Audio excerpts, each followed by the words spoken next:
Hello, welcome to the Local Anaesthetic Podcast, your regular injection of mind-numbing local news, or weird, funny, but it's not really, news from everywhere. You know the drill by now, and as always, I'm joined by Rob for episode, I think I've said it already, 390, did I? No, probably not. 390. I don't think you did, yeah, no. Feeling a bit groggy this morning, Rob. How are you? Yeah, same, mate. Yeah, it's just a lot going on at the moment, but I'm all good. I'm all good, mate. I think we're on the eve of my holiday, so the house is in a bit of disarray just while we try and pack for 3 people and try to think what rationally we actually need and what we can afford to go away without. So that's fun. I haven't been away since pre-pandemic, and so I'm kind of out of the habit of it, and we're going away in a couple of weeks. And what I wanted, as you're going away, is there anything that I might not have thought of, like that I need to take that sprung to your mind? And also holiday money. I didn't know this, but I spoke to my parents about, back in the day, you used to take out all your holiday money, and they were saying you really don't need to. You just need to take a little bit, because basically nobody really wants cash anymore. They just want you to pay by card.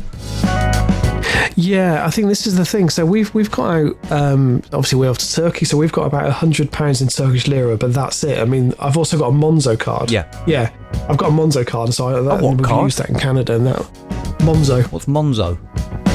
Alex, I always think that you surprise me at times because you're man in the know. You keep yourself informed. Yeah. And what's Monzo? Well, it's like it's one of these new sort of stuff. It's not even new. I mean, it's been going for about 6 or 7 years, but it's a new startup bank. But basically, they have very low exchange rates on foreign transactions. Right. And it operates as a normal debit card. So you have your own bank account and you put money in, and it's a debit card basically. But the idea is that it's a lot more flexible than other banks.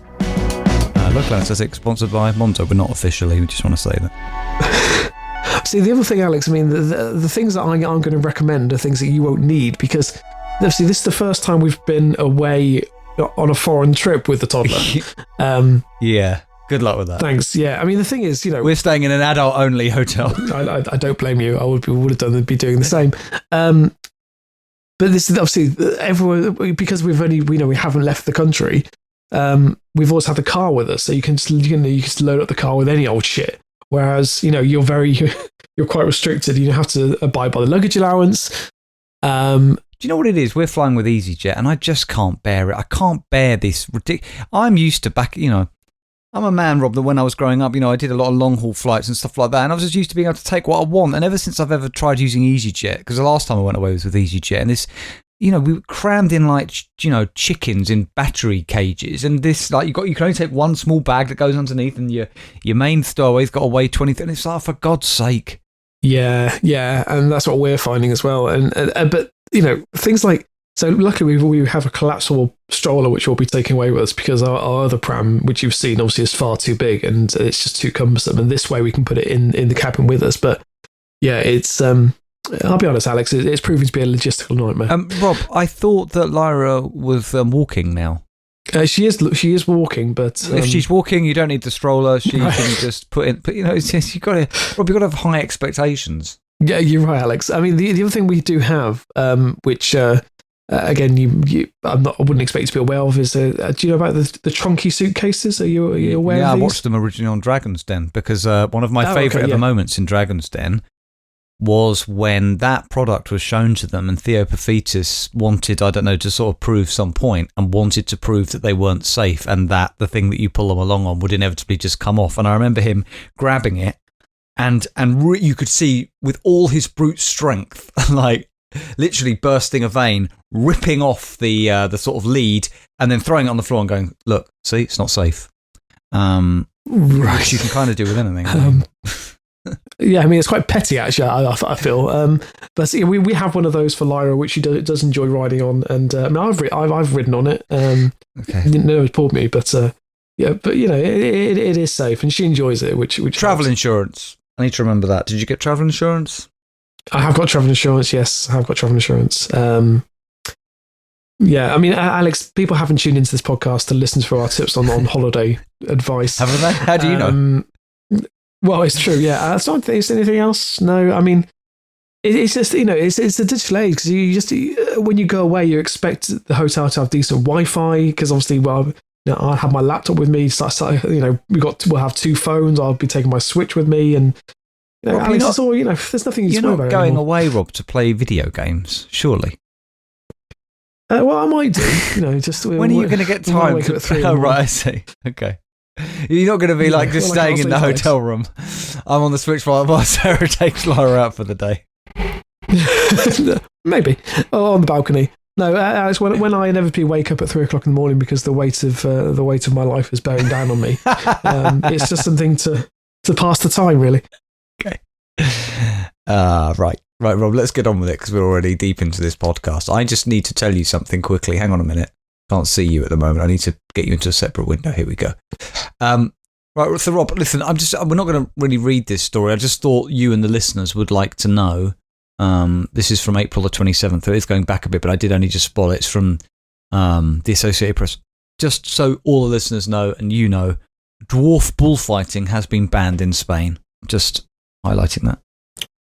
What a blow, Alex. What an absolute blow that is. It was actually, Rob, it was applauded by disability rights groups, but condemned by the few surviving performers. So they still want to do it. If they want to do it, the bulls want to do it. What's the problem?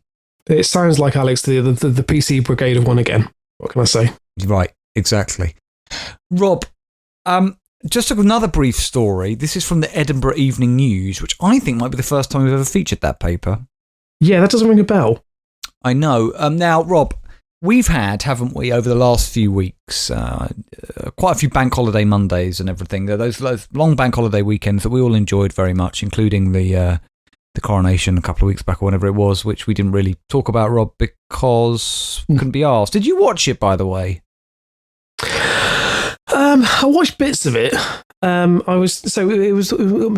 other half has been, I don't think I've mentioned in the podcast, but Sarah's been in the States with work, and the day that she arrived back was the coronation. It was actually sort of around midway through it. So I was tuning in and out, and I mean, as a spectacle, obviously it was something, but it's utterly bizarre. That's the only way I can put it. It's utterly bizarre that this thing is happening. I didn't really know what to make of it. It seems so away from my area of knowledge and experience that it was difficult to I don't enjoy it, I suppose. Yeah. Yeah, I'm always amazed by how pre-programmed the British public seem to be to just go out and doff their cap and tug their forelock, as it were. I heard some woman on the radio going, "Oh, I'm so grateful to Prince Charles for allowing common people like us to come and see him." I mean, she actually said that. It wasn't ironic. Was she drunk? I mean, who the fuck refers themselves to common? I don't know. Anyway, Rob, let's get on with this. The Edinburgh Evening News. The reason I mentioned bank holiday weekends is, I'm sure all of us can remember some of those weekends that just felt like the perfect weekend. I just want to describe one to you now, Rob, because this is my idea of a perfect weekend. Right. And I think it might be yours too. It's by Will Millar. It's a very short story from the 25th of April. Headline, Lamb found in car next to £10,000 worth of heroin and cocaine in a bag of chips. Now, to me, Rob, my idea of a perfect... It's me, a lamb, 10 grand. I mean, we could have fun with that. 10 grand worth of heroin and cocaine, and a bag of chips. I mean, what more? I mean, can I just say that the episode title is surely there already, isn't there? I mean, yeah. I think that's nailed on. Was the lamb alive? Yes. I mean, okay, good. As I said, I'm assuming this was a sex thing. Yeah. You've got the drugs, you've got the lamb, and you've got the chips. And they got the chips for after. Chips for after, exactly. Maybe. No, that's a bit sick. Possibly during. Lamb and chips afterwards, that's a bit gruesome, isn't it? Yeah. A lamb has been found in the back of a car alongside roughly £10,000 worth of Class A drugs on Saturday evening, April 22nd. A police dog named Billy sniffed out the drug. I mean, it's just irrelevant what the fucking police dog was called. My God. A police dog named Billy sniffed out the drugs and the lamb, who was seen pictured next to a bag of chips. The woolly passenger was rescued by Police Scotland around 6:10 p.m. and taken in by a farmer. Of course it was. He was happy. Christmas come early, that farmer. Exactly. He shoots up the heroin and then goes to town on the... No, I can't say that. After the car was pulled over on the M74 in Glasgow, officers recovered an estimated £7,000 worth of heroin, £3,000 worth of cocaine. Can I just say, I'm sure the M74 is a motor, but it does sound made up. Road police colleagues shared the incident on social media. And of course, Rob made a joke, because that's what our police do. I mean, I don't know quite when... If one thing I would like the Home Secretary to do is come down hard on the police for making jokes on Twitter. But anyway, they said that the car was not a Lamborghini. Clever. Well... Yeah. It's partially. shit, isn't it? A Twitter post... Yeah, pretty much. I won't bother reading their Twitter post. According to Police Scotland, 2 men, aged 52 and 53, and 1 woman, aged 38, were arrested and charged with drug offences. A search of the car was carried out with assistance from the dog unit, and I'm looking at a picture of a very cute lamb. Well, absolutely gorgeous. You can't blame whoever, and a bag of chips. So right, good. Rob, what an incredible story. Talking of animal abuse, oh God, I have to read this out. It was on Yahoo News, who unfortunately took down the video, which I did have the pleasure or horror of watching, whichever way your boat floats, as it were. So let's say from Yahoo News, for some reason, I don't understand what this means, but instead of there being a journalist name, it just simply says Coconut Singapore. I don't know what that means. It just says Coconut Singapore, 11 April 2023. I think coconuts must be an area in Singapore. Or, I mean, is it possible there is a person called Coconut Singapore? I mean, it is. It's good for our list of names. It's a great name for our list, yeah, absolutely. But it sounds like it could be maybe districts in Singapore. I don't know. Now, for whatever reason, Rob, I'm feeling a bit queasy this morning. I don't know why. I don't know how you're feeling, but just if there is any sense of, I don't know, indigestion or a feeling of at all mild nausea, and this is for our listeners as well, you might want to just take some deep breaths as you hear this story. Headline. Right. It's from the 11th of April. Sick bastard. Cat owner catches boy humping cat in Baku, Pangjang. And... okay. And it says in brackets afterwards video. Now, the video is no longer there, presumably because somebody rang Yahoo News and said showing videos of bestiality is illegal, because I did watch a video of a man humping a cat. Well, no, not just humping him, having sex with the cat. Yeah, I saw that. What? How? Sorry. I mean, Yahoo News is a reputable news outlet. Well, I mean, in the broader sense. Why do they think it was appropriate to actually post that video on their website? Well, without anyone saying, is this okay? I don't know. But look, Rob, a repulsive act involving a cat and presumably a boy or teen caught on surveillance footage has been circulating online today. So you can find it on Twitter, listeners, I'm sure. The clip posted by cat owner at... Great. Ismulazim on Instagram showed a boy trying to hump a grey cat repeatedly outside a ground floor house in Baku, Pangjang. Timestamps released stated the incident happened on Saturday around 1:51 a.m. So basically what I saw in this video, if you imagine like an apartment block and almost like some kind of shared hallway, right. A young teenager who presumably is being flooded with sort of various hormones and sexual urges comes out and sees a cat. Sure. And just repeatedly removes his trousers, picks up the cat, and begins, having sex with it for short bursts at a time. Okay. Yeah. Okay. Yeah. Well, I mean, the other question is, why did someone film this? No, it's they didn't. It's the CCTV inside the building. Oh, I see. Right. Okay. So it's a sort of grainy CCTV thing. Ismail said he made a police report, but nothing has been done, and he decided to post the clip to seek justice for his feline. What do you feel when some sick bastard does this to your cat? I'm putting it out here in hopes this goes viral so that relevant parties can take actions against this guy. The cat was loitering around before being grabbed by the boy several times after it tried to escape. The boy then fiddled with his pants and seemingly... I'm not sure he dry humped the cat. To me, it didn't look like dry humping to me. Ismail told Mothership, don't know what that is, that the cat was traumatised after the incident. The Animal and Veterinary Service has not immediately responded to Coconut's queries requesting comment. Who's Coconut? Right, there's a little thing in the corner that says... Is Coconut a news outlet? Yeah, right, I've just gone to a website which is called Coconut Singapore.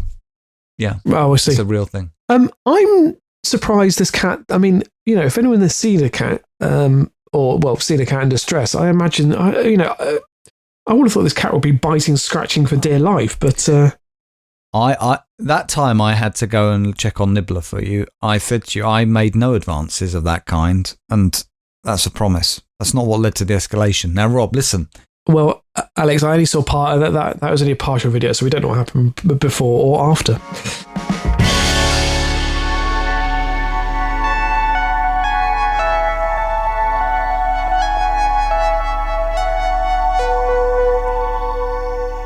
I want to pass over to you, Rob. I really do, but I just need to quickly tell you that story you featured, I think it was in the last episode, about the seagulls and the seagull costumes, Blackpool. Do you want to remind our listeners about that? Oh, yeah.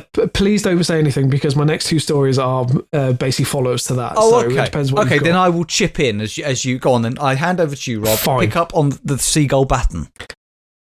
Okay, so that story went viral, understandably. So I've got two stories that follow up on that. The first is from the Lancashire Live, and the story is by Chantal Heeds from the 27th of April. The headline is Blackpool Zoo seeks proper name for bird costume as seagull deterrent job goes viral. Now, we can probably skip through this, to be honest, and Alex, please feel free to chip in where you can. But so Lancashire Live broke the news about the quirky job vacancy last weekend, and bosses say they now don't think there's a country on earth that hasn't been talking about it. Right, should we just tell the listeners what it was about, if anybody's just tuning in this week? So, do you want to just recap what happened? Yeah, so very briefly, for those who don't know, Blackpool is a seaside resort on the north coast of, on the west coast of the UK. It is quite, I don't want to be disparaging, man.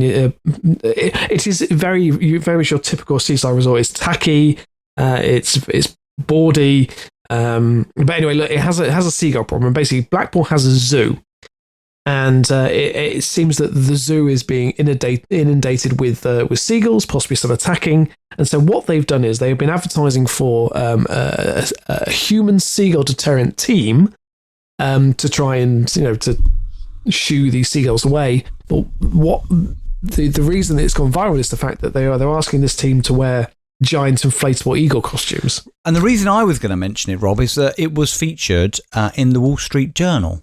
This what? Yeah, and they wrote a great write up of it, and I just thought you'd like just a bit more detail because please do, because the job pays £8 an hour, or about $10 an hour, for those between 16 and 20 years old. A zoo spokeswoman said those 21 years and older make £2.80 more an hour, and basically the zoo have said they've had around 200 applications come in, including some from as far away as Uganda. Sorry, what? Yeah. The zoo, are they commuting? I don't know. The zoo tested out the costume. Fries were left on the floor. The seagulls were looking, but they didn't dive down. He said he thinks the size of the costume scares the birds. So does the flapping costume wings. Humans, however, have been flocking to the eagle for selfies. It's become a bit of a celebrity. So, yes. Yeah, so, fantastic. I mean, the practice in the Wall Street Journal is unbelievable. The advert basically says that candidates must be outgoing, as you need to be comfortable wearing a bird costume. And then in an update from last night, which was the 26th of April, the zoo has now launched a competition asking their followers to think of a proper name for the inflatable bird costume, and the winner will get to name the character, as well as a free family ticket and a meet and greet with the said eagle. What about Eddie the eagle? Or Eddie's good. Do you want to know some of what people have been suggesting, Alex? So in response to the zoo's Facebook post, one person suggested, whenever we see a seagull at the zoo, I tell my kids it's called Dave, so I'm going with Dave. Don't know why. Yes. Yeah. Another joke, Stephen the Seagull Slayer, as in Stephen Seagull. He puts the seagull under siege. That's poor. Yeah. A third said if it's a seagull deterrent, it has to be chips. A third person replies, Stanley, in recognition that the zoo was originally Stanley Park Aerodrome. I mean, that's pretty shit as well. These are awful, Alex. I mean, another said, Brian, after my dad, who's always trying to shoo away seagulls. Right, but that does sorry. Brian, after my dad, who's always trying to shoo away seagulls. Right, But nobody else understands that reference. It's particular to you. No, but Alex, there's something beautiful about this because the 4 names been suggested so far are Dave, Stephen, Chips, and Stan. Oh no, sorry, 5 names: Dave, Stephen, Chips, Stanley, and Brian. Right. All very good, wholesome British names, if you ask me. Yeah, agree. Now, unfortunately, the competition has closed. I will look out for an update to see what the winning name was. But as I said, there is another story related to this. Whatever you want to call this, from the Daily Mirror, because they wanted to get in on the action. So now I wasn't aware of this before, but apparently he's actually done quite a number of stories. Have you heard of the Mirror Chicken, Alex? No. Well, apparently he's somewhat of a feature of the Daily Mirror, right? And he writes stories. So this is from the 29th of April. It's an opinion piece by Mirror Chicken. So the Mirror Chicken flew to Blackpool to face their arch nemesis and battle it out for crown of the Seagull deterrent. So it's basically, let me describe it for a moment. It's a man in a chicken costume wearing a sweatshirt that says the Mirror on it. So he's employed. So this is a man with very low self-esteem. Possibly. Who works for the Mirror. What do you mean? Sorry, some sort of... I know. Let me just see what the other stories are that are in relation to this. Just seeing what other stories he's written. Are these actually his stories? Mirror Chicken banned from Conservative event as Theresa May continues to hide from the public. Grilled but not roasted, Mirror Chicken falls foul of the law but avoids the coup de grace. It must have originated somewhere. It must have originated somewhere. Where did Mirror Chicken originate? And now, if the internet can't tell me this, it's not fit for purpose. No. A drumstick up the arse of politics, the life and times of the Mirror Chicken, right? Shall I just give you a brief overview? This is from the Mirror. Please do, yeah. For 22 years, the Daily Mirror, which anybody doesn't know, international listeners, is a sort of tabloid, left-leaning-ish newspaper. Yeah, I'd say it was. Yeah. For 22 years, the Daily Mirror Chicken would rule the Westminster Roost, flapping into action against political bottlers. After it was revealed that the Mirror Chicken, once played by former reporter Lee Kane, who's now top advisor to Boris Johnson. So the Mirror Chicken used to have Lee Kane inside it, who became the communications sort of secretary, didn't he, for ex-Prime Minister Boris Johnson? Yes. Okay. That's a great bit of trivia. So in 1997 general election, the Mirror sent out a headless chicken to sort out a Tory rival who'd been teasing Tony Blair for not appearing in a TV debate. A Conservative press officer took offence at our Capoon Crusader? I don't understand that. And tried to wrestle him to the ground, only to receive, like John Major on election night, a good smack in the ballots. When the footage of the fight made TV bulletins, a star was hatched. So that's the origin. Amazing. A Tory MP had a fight with this chicken. For the next 22 years, the Daily Mirror Chicken would rule the Westminster Roost, flapping into action against political bottlers with his famous battle cry, "Though cowards flinch and Tories sneer, we'll keep the red fowl squawking here." Strutting around his London dockside coupe, he has finally decided to speak out about his remarkable encounters, and I've asked him to sum up his time in public life. Basically, he says, "I think I've been a force for good. I turned John Major even greyer, made Nick Clegg, or as I call him, Foghorn Cleghorn, hide in school toilets over tuition fees, crapped over Ken Clark's suede shoes, and followed the Chancellor George Osborne all the way to Closters in Switzerland." And he's right. I'm looking at various pictures of him. So I've got 2 pictures of him with Ken Clark. No, I've got a picture of him with Ken Clark, a picture of him with John Prescott, who looks very happy to be pictured with him indeed. There's a picture of him on a mountain range skiing. There's a picture of him with David Cameron with his arms wrapped around him, patting his belly. I've got a picture of him with Michael Gove, who's come out of his house to give the Mirror Chicken a cup of tea. I mean, we can keep going. I've got a picture of him with Nick Clegg. I've got a picture of him with Alex Aitken. There's a picture of him behind Boris Johnson. Now, Rob, the only thing that I would say about this, 'cause I'm not going to read out all this story, because you've got to read your story. The only thing I would say about this is, I am, as you know, a very keen observer of political events. I watch PMQs every week, for example. Yeah. You are very, politically engaged. How is it that neither of us have ever fucking heard of the Mirror Chicken? No, that's astonishing, because he obviously has been... It's quite high profile for the sound of it. And that makes me feel like we've maybe slipped into another timeline again. Yeah. Because I've got no recollection of this fucking mirror chicken in the last 22 years, Rob. And these pictures I'm looking at are utterly bizarre. Alex, he's not a Johnny-come-lately either. If he's been around since Tony Blair, I mean, what's happened? How are we not aware of this? Maybe AI has taken over and we're all now living in some sort of matrix and this is a glitch in it. Rob, there's a picture behind you, and it looks like it's got sort of writing on it. It almost looks like credits from a movie. What does that writing say? So the picture behind me, for those who aren't able to see it, it's actually it's a poster by the artist Richard Long, and they were given away. They're a limited edition poster. They were given away as part of. Now let me get this right. I think it was the was it the 30th anniversary of the Jubilee line? I can't remember what it is, but it's basically it's one of his. Richard Long is very famous because he does walks around the Highlands and basically documents these walks as art pieces. And so there's two on there. Rob, we're losing listeners. What's the writing on it? Well, I can't read it. It's behind me. I can't read it. I have to turn around. You can't remember what it says roughly. No, it's quite lengthy. Is it a poem? It's two very short poems. Right, there we go. It's two short. But I don't want you to read it out. It's two short poems. Okay, right. Thank you. Anyway, look, Alex, we have to get back to this story. It really needs, we have to get back about a man going to Blackpool dressed as a chicken to take on a man dressed as an eagle. Right. Okay, I can understand why they did this at the mirror. They were rubbing their hands at this. I love the idea if it did end up like in a punch up. Well, I think that's what they went for, but then I think he was also applying for the job. I see. He wanted to try and supersede the eagle. So I spread my wings and flew to Blackpool, home of the pleasure beats, ballroom dancing, beaches, and now an eagle that's trying to muscle in on my game.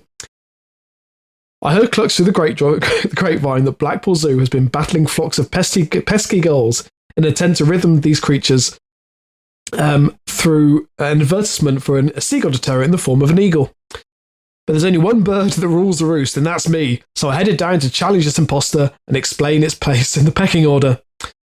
After strolling through the zoo, I found myself face to face with a big beat bootleg version of myself, and in between battles of wings and wit, we had to keep stopping for joint pictures.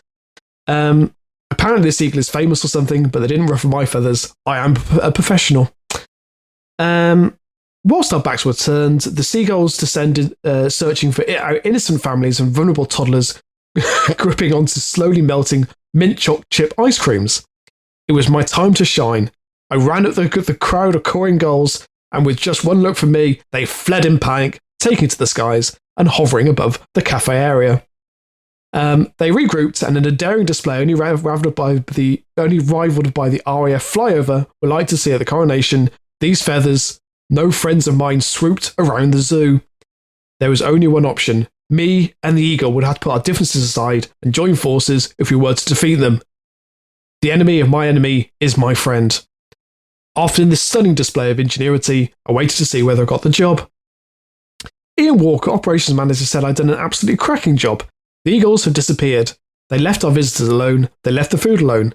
Our very own eagle said it was a good job that we've done. He asked me if I could start on Monday, but I'm not sure I can commit right now. I'm a busy bird, and I can't put all my eggs in one basket. That's the end of the story, Alex. It's fairly amusing, yes. I mean, this zoo's getting a lot of publicity, isn't it? I mean, it's quite clever what they've done here, in a way. Does it make you want to go there, Rob? No, not at all. Can I? Well, I've been to Blackpool. Right, yes. Well, Rob, from the Times of London, can we just segue as we sort of hurtle towards, the conclusion of this podcast from one gull story to another? Because I've got a story here by Shamer Back from the April the 25th. Gulls turn Hitchcock's The Birds into reality for terrorised flatmates. This is genuinely terrifying, Rob. So I'm just going to... In fact, I might put on a bit of sort of sinister music. It is 6:30 a.m. Two flatmates are jolted out of sleep by the sound of banging on their window in Jesmond, Newcastle.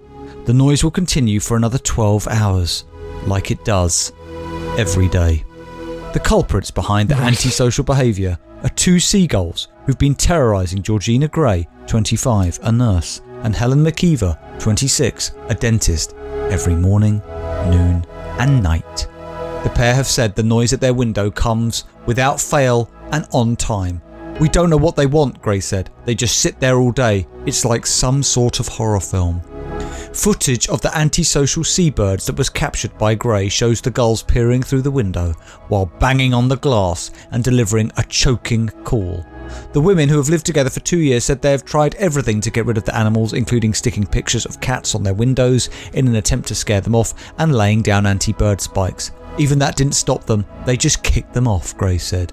Helen has squared up to them before, but they aren't fazed. They come back every day at 6:30 on the dot. It's an absolute nightmare. The Avian Harassment, which I like, began at the start of March. No, that's good. Avian Harassment is a good name for an indie band. They play sort of Brixton Academy, places like that. Yeah. The Avian Harassment began at the start of March and has continued every day since. The 2 women said they contacted their counsellor about the disturbance, but were told their request for help was denied because they're a protected species and won't do anything when it's a noise complaint. I assume they mean the gulls, not the women. Yeah. I even googled how long seagulls live, hoping they might just die, but they live for 20 years, Gray added. The nurse has taken time off work because of a broken leg and said the constant noise was unbearable. She said it would be funny if it wasn't constant, but it's really loud, and we really don't know what else we can do. I really hope they don't have a nest. The last thing we need is more of them. I don't know where they came from. I come from a seaside town and I never had any issues with seagulls until I moved to the city. One showed up, then a second one showed up, and more started to appear as well. They peck so hard sometimes I think the glass is going to shatter. I keep imagining coming home one day, the window will be broke and they'll be inside causing havoc. If that happens, if they get in, I'm leaving straight away. I just let them have the flat. They're menacing. End of story. Rob, any thoughts? Incredible.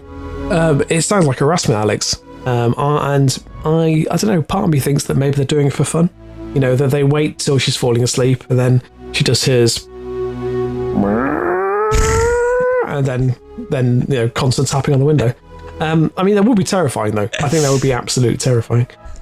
Tony Mulqueen in the comments says they're attacking the reflections, but non-reflective but translucent film on the windows. Some loss of light level and sky view, but better than the bird's racket. Oh, okay. Michael Jacobs says they want food. It's quite common for gulls to tap at windows, is it? We have one who does that when we're sitting eating, but it leaves after a few tidbits and when we're no longer sitting at the table. The reason the women have a second gull now is that it's mating season and the second gull will be around until they've raised any young and then she will go. The original one will stay. Perhaps masking the window will help. We rather like our 2, who we feed from our hands quite a bit. No, that's weird. I'm sorry. No. Also, if you feed them, I'm going to keep coming back. I don't want a seagull. I don't want a seagull knocking on my window when I'm eating. That's not something that I would look forward to. Tom Norris says there are cases of blue tits repeatedly attacking car wing mirrors. It's their own reflection fighting back. A neighbour had this and used to put a plastic bag over the mirrors when the car was parked on the drive. And Robert Everett says a crow spent time attacking his reflection in a neighbour's black car.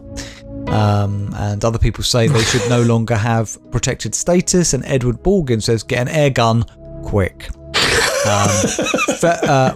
Stuart Whitby, though, does just pipe in to say, Rob, I always like this sort of knowledge.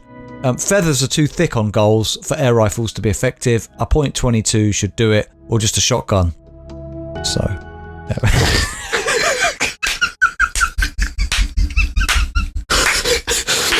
I don't know why it took me a while to register. Yeah, I mean, let's face it, a shotgun would take a seagull's head clean off. There's no two ways about that. Oh, God, chilling. I mean, really quite chilling.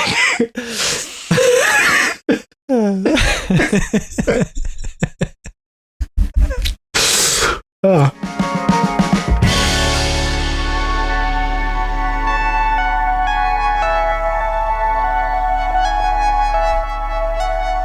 Okay, Rob, it is time for our listener story of the week. What do you got and who's it from? Well, Alex, speaking about killing innocent animals, this is very much a variation on the theme. Right, so this was submitted by Kyber. This is from the Lancashire Telegraph, which I think we have featured before, but not often. It's from the 24th of March. Is there a journalist? Yeah, so it's from Alexandria Slater, who is the Facebook community reporter. Not sure what that means. Is she taking stories directly off Facebook? Because that sounds like... Anyway, it doesn't matter. But the headline is, Alex, Clitheroe woman warns drivers after the hundreds of migrating toads killed. I saw this or heard about it. Yes, yes, right, okay. No, I didn't. I'm thinking of something completely different. What's happening, Rob? What's happening with these toads? I think it's the sign of the apocalypse, Alex. Personally. I thought that was frogs, raining frogs. No. Yeah, same thing, isn't it? Yeah. Frogs, toads, all the same thing. So a woman is urging motorists to drive slowly and carefully as hundreds of toads are embarking on their annual migration in East Lancs. Each year in spring, adult amphibians wake from their winter hibernation and make their way to breeding ponds, which can be as far as a kilometre away. The process happens when it starts to get warmer, and the first sightings were made at the Marshall Fell around twilight on Monday, the 20th of March. Judith Byrne was driving back from Clitheroe from Lancaster through the Trough of Bowland. No idea what the Trough of Bowland is. It's brilliant, though, isn't it? It's just such a random... I've never heard of it before. Some random name in the UK. Yeah, just something up north. When she spotted a number of toads that hadn't made the full journey. I'm guessing because they've been squashed to the road. She said the toad sighting started at Marshall and continued increasing from there onwards. The greatest concentration of toads crossing the road by far came at a cattle grid near the Waddington Fell Quarries. A large portion of squash toads were killed. Sorry, can I just say, Rob? Sorry to interrupt. Sorry to interject. You know, I thought on my road there are speed humps, and so you can hear when the cars go over it, right? Like, or you know, like we have a cattle grid, and every time the car goes over it, you hear like that. Yeah. Yeah. So all I've got is images of this certain stretch of road where every time a car goes, all you hear is ribbit, ribbit, or hang on, or ribbit, ribbit. I would say I've never driven over a toad in a car, but I imagine. Well, how do you know? You might have driven over plenty of them, Rob. Well, possibly, but this is my point, Alex. I think they wouldn't make an awful lot of noise, so I think you just hear sort of and that's about it, really. So a large portion of squash toads were clearly visible. I do like the phrase "a large portion of squash toads." Yeah. At one point, we stopped the car so I can move some of the toads to the side of the road, hopefully in the direction they were heading. I like the idea that she put them in the wrong direction. Hundreds and hundreds of more on the move that evening. Sadly, a large number didn't make it. I mean, they picked the wrong evening to move, didn't they? And you think in their toad legend, or their sort of canonical sacred texts, they will talk about this. It'll be the great disaster, won't it? When the great crossing killings, yeah. Would you care to hazard a guess of how many toads were crossed at the crossing in 2022? Who's counting them, though? Before I give you an estimate, I mean, are they reliable? I mean, well, the RSPCA apparently are involved. Well, do you think it's the bloke with a checklist going 1, 2, 3? Oh shit, I've gone. Okay, and let me guess. It's just an RSPCA man with a plastic chair and a pen and paper. Okay, so there's two figures I wanted you to guess. So the number of frogs that were killed toads at this particular crossing. Toads, Rob. Toads aren't frogs. Rob, toads aren't frogs. You just called them frogs. Oh, okay, toads then, whatever. So how many frogs were killed at the crossing in 2022, Alex? Oh, so are we saying there's been a big increase this year from last year? Just at least tell me that. No, I think it's about the same. Okay, 1,856. No, 11,000.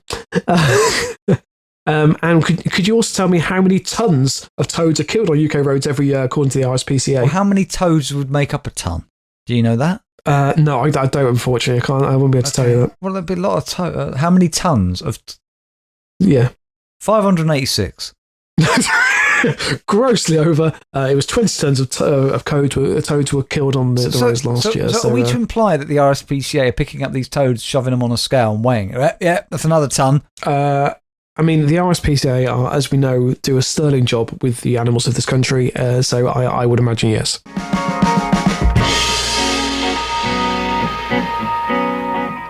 Well, on that ringing endorsement of the RSPCA, we bring this episode of LA Podcast, episode 390 to a close. We're going to be back in a week's time for episode 391, which I'm very much looking forward to, Rob, as we hurtle ever more. I mean, 400 episodes, what a milestone. We're really going to think about what we're going to do for Incredible. That, I mean, yeah, absolutely. Yeah. Any ideas? Think about it when you're on your holiday. I'd rather not. Oh, okay. We'll see you in a week's time, everybody. Thank you so much for listening, and please visit our website, LAPodcast.net, because there you can donate to the worthy cause that is this podcast. Please do donate. You can set up a rolling donation or just a one-time donation. Really helps keep this podcast afloat. It's really simple. You go to the website, there's a PayPal button in the top right-hand corner. You just go through it, and it'll take you all of a few seconds, but we would really appreciate that. And for your trouble, if you do that, you get access to all of our local anaesthetic podcasts and extra jab episodes we did, which are absolutely fantastic. How many of those are there? About 45, maybe even more. 46, I think. Yeah, I mean, that's a hell of a lot of episodes just to get. And you can donate whatever you want. Thank you so much, everybody. God bless. And keep it local.